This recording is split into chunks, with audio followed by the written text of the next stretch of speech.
ये कहानी आपके जीने की सोच बदल देगी। एक दिन एक किसान का बैल कुएं में गिर गया।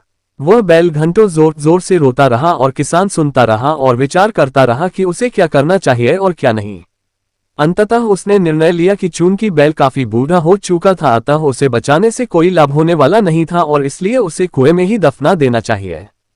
किसान ने अपने सभी पड़ोसियों को मदद के लिए बुलाया। सभी ने एक एक फावड़ा पकड़ा और कुएं में मिट्टी डालनी शुरू कर दी।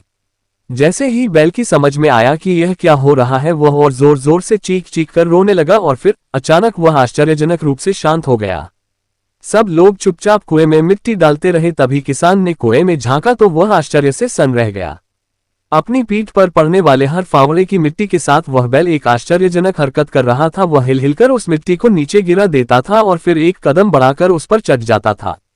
जैसे जैसे किसान तथा उसके पड़ोसी उस पर फावड़ों से मिट्टी गिराते, वैसे वैसे वह हिल हिलकर उस मिट्टी को गिरा देता और एक सीढ़ी ऊपर चढ़ आता। जल्दी ही सबको आश्चर्यचकित करते हुए वह बैल कुएं के किनारे पर पहुंच गया और फिर कूदकर बाहर भाग गया।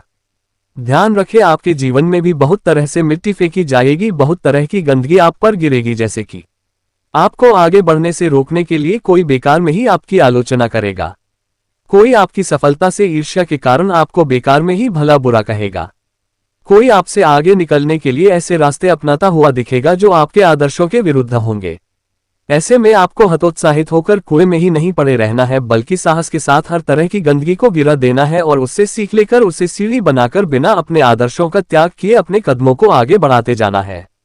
सकारात्मक रहे, सकारात्मक जिए। इस संसार में सबसे बड़ी संपत्ति बुद्धि, सबसे अच्छा हथियार धैर्य, सबसे अच्छी सुरक्षा विश्वास, सबसे बढ़िया दवा हंसी है। और आश्चर्य की बात कि ये सब निःशुल्क है।